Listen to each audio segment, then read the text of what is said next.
The past is relevant with you with underage girls. Absolutely no, it's not. That's not an attack to just stop the Oscars. That's an attack to end me. I'm sorry. Always hold our I'm sorry. You're also putting a hierarchy over who can be offended. Now I'm offended. The story that was being told about me won, even though it wasn't true. That's not activism. That's not bringing about change. This is not me. I'm fighting for my life. If someone somewhere in the world will find what you say offensive, so what? Who cares? Someone tweets a little joke that's misunderstood and their life is ruined and they get fired from their job. That's awful. So I wanted to start this documentary by defining the term cancel culture. It's the practice of publicly rejecting, boycotting, or ending support for people because of their morally unacceptable views or actions. Basically, it's a modern form of ostracism, which means to exclude or banish from a group or society, which dates back to ancient Greece. This is Sparta! Athenian leader Cleisthenes created the punishment of banishing people to prevent a single person from becoming a tyrant. Saddam Hussein's pride. Joseph Stalin dominated the Soviet Union. The way they would do this is similar to our modern day elections, only no one wants to win this one. Citizens of Athens would write the name of their candidate on a piece of pottery. 6,000 votes would be cast, and the person with the largest number of votes would be banished for 10 years. If they refused, they were sentenced to death. But here's the kicker. When they came back after their time was served, it was as if nothing ever happened. Their citizenship was still theirs, and the people of Athens welcomed them back with open arms. I don't know if the same can be said about cancel culture today. Now, the term cancel culture is everywhere. Cancel culture. Cancel culture. Cancel culture. Cancel culture. Cancel culture. Cancel culture. Cancel culture. It first started roughly around 2017 after the idea of canceling celebrities for problematic behavior became popular.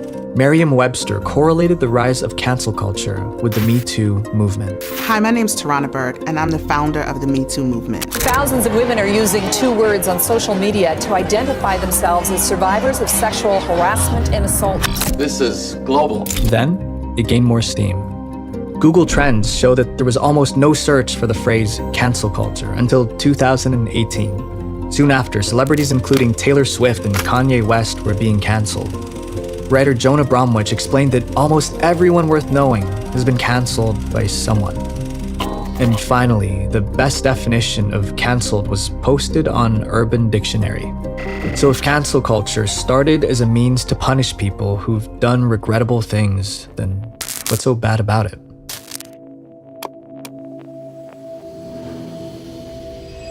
A young boy, R. Kelly, is accused of abusing anti-Kelly rallies outside of Sony Music headquarters in New York. Comedian and actor Kevin Hart is stepping down from his duties. I have made the choice to step down from hosting this year's Oscars. And apologize for your tweets of old. We're going to have to move on and find another host. This is not me. I'm fighting for my life. There are 2 cases I want to bring up.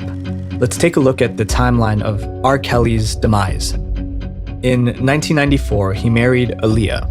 The catch? He was 27 and Aaliyah was 15 years old, but faked being 18 on the wedding certificate. In 2002, he had 2 other court cases which involved illegal acts with minors, and the cases were settled with R. Kelly paying a lot of money to cover them up. In the same year, he was charged with 13 counts of producing illegal child videos, although there wasn't enough evidence to find him guilty.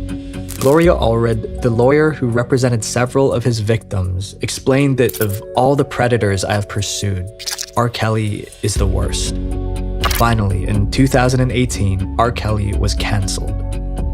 #mute R. Kelly. Now let's take a look at the second case. How you doing, Kevin? How are you, big guy? What's up, fam? All right, Kev, you're the man. In July of 2009, Kevin Hart sent out a series of tweets regarding homosexuality. Fast forward to almost 10 years later, on December of 2018, Kevin Hart was announced as the Oscars host. Within hours, Twitter users began reposting Kevin's old tweets and jokes saying that he never apologized for them, therefore should not be allowed to host the Oscars. Articles upon articles were being formed about Kevin being homophobic and unwilling to apologize for it. And on that note, Kevin Hart stepped down from hosting the Oscars and proceeded to apologize. And apologize. I had to address it when I did Get Hard promo with Will Ferrell because of my joke that I had about my son. And apologize. I had to address those tweets in 2012. And apologize. I haven't apologized for your tweets of old. It's not the first time this has come up. I've addressed it. It's onion, so no matter how many times you keep peeling it, there is no end to it. I apologize again. I said I apologized before. Did Kevin Hart deserve that backlash just as much as R. Kelly did?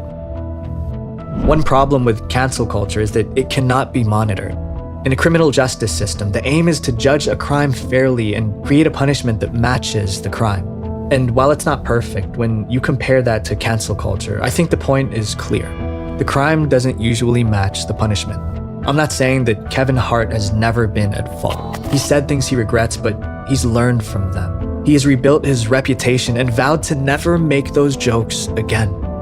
My friends, some of the best lessons we ever learn, we learn from our mistakes. But does cancel culture allow us to do that?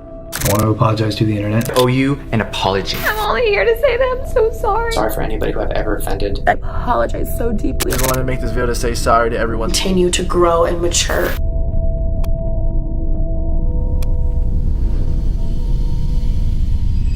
Who are they to tell me what I can and can't do? I mean, we're better to hear different ideas and argue. As the cultural shift toward political correctness has swept through our society, the expectation for us now is to be socially aware. People broadcast their every thought and we hold people accountable for what they say online, but it doesn't really work that way. The main issue with cancel culture is that it does not allow people to learn from their mistakes. Individuals are more often than not shunned and no longer supported, no matter the apology. But as humans, we need to make mistakes to grow. In a recent study, Gabriela Stoya looked at math classrooms to consider the impact of mistake-friendly versus mistake-unfriendly environments. They found that when students perceived their classroom as accepting of mistakes, they worked harder. But in a mistake-unfriendly environment, they just felt fear. I think we can all agree that if someone does something unacceptable, they should be held accountable. But at this point, there's a fine line between accountability and bullying. What's disturbing about canceling is that it allows people to hide behind a screen and openly humiliate a person with the support of thousands or sometimes even millions. A 12-year-old classmate jumped to her death a month ago. A sheriff in Florida has arrested 2 girls ages 12 and 14 on felony charges of aggravated stalking in a case of cyberbullying. Here's the summarized definition of cyberbullying according to stopbullying.gov. It takes place over digital devices and can occur on social media and forums. It includes posting harmful or false content about someone causing humiliation. If you ask me, that sounds pretty close to canceling. When people say, I hope you die, somebody should kill your family, it is online bullying. Bullying is an emotional response, not a logical one. When you're angry, you post these hurtful things and encourage others to take action on it too. It violates the principle that our justice system is built upon, innocent until proven guilty. But the difference between bullying and canceling is that people who cancel others believe that they're doing the right thing. They stand up for the injustices they see on social media and don't even question if it's real or fake or if it's something they even fully understand. Because if it's on the internet, then it must be true and you shouldn't question it, right? Fake news, we live in a fake world, points out. You are fake news. Misinformation. Misinformation. Fake news. Fake news.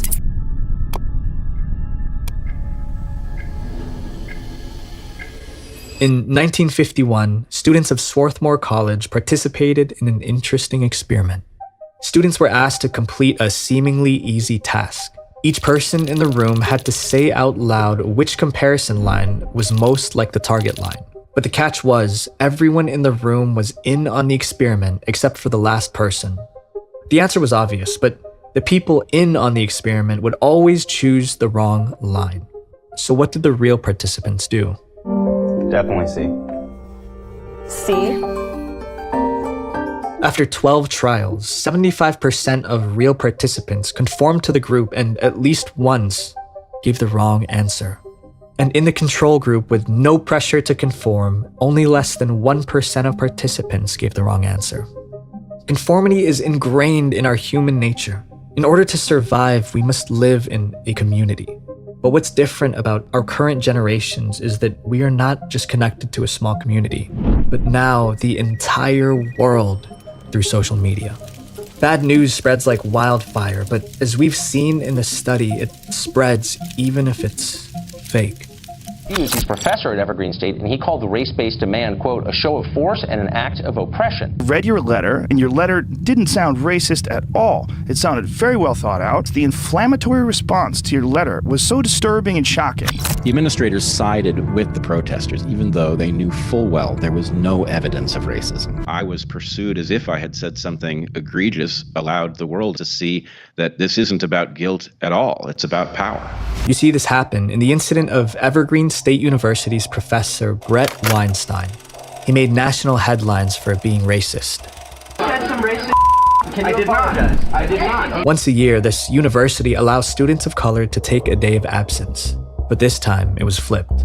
Rather than telling people of color to stay away for the day, they told white people to stay away for the day. Weinstein didn't believe in this flip, so he wrote a letter against the new policy. Because of this, 50 students showed up to his class protesting that he was racist. Bearded man with his hands on his head is Brett Weinstein. But they were wrong. They imagine that I am a racist and that I am teaching racism in the classroom. The story that was being told about me, in the end, won, even though it wasn't true. His intentions were actually to help the cause because he felt that the former option of allowing students of color to stay away for the day had a more powerful impact. But at that point, no one would listen. The videos went viral, and after being professor for 14 years with not a single incident of racism, he was forced to leave. This is just one of the thousands of stories you can find online. There are millions of people who stand up for something they believe is moral, but in reality, they're misinformed. This is the problem of mob mentality.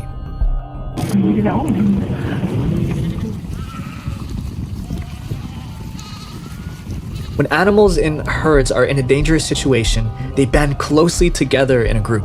They go into panic mode and move together as one unit. It's unusual for a member of the herd to stray away. For humans, when herd behavior sets in, an individual's opinion-forming process is shut down as he or she automatically follows the group's behavior. And as Benjamin Franklin once said, if everyone is thinking alike, then no one is thinking.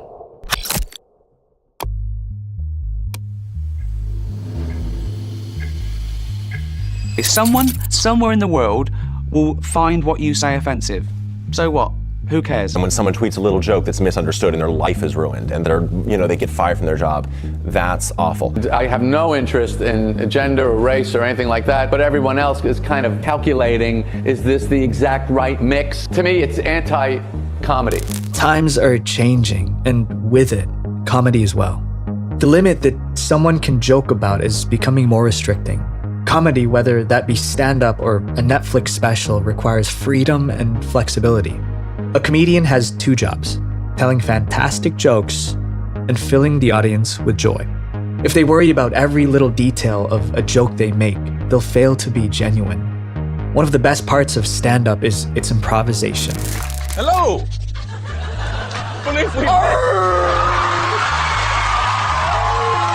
I'm your waiter.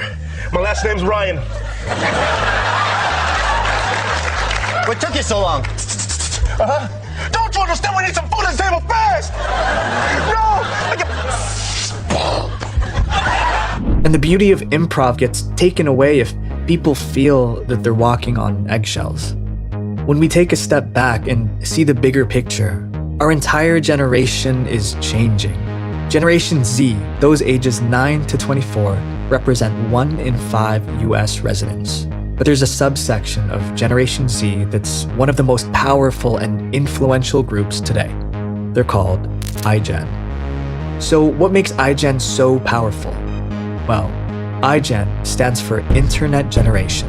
What do you think about people who have anxiety and panic attacks? Oh, you have anxiety and panic attacks? Like anything else, the more you go through it, the easier it tends to become. Keep putting your next foot in front of, your feet forward.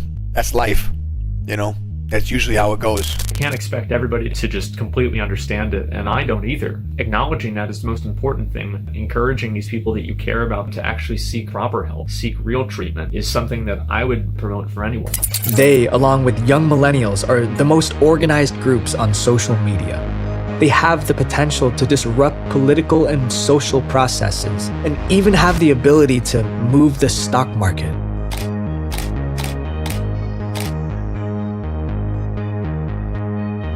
Receiving their mobile devices around the age of 10, they're the first generation to be born into our connected world where social media and screens are the norm.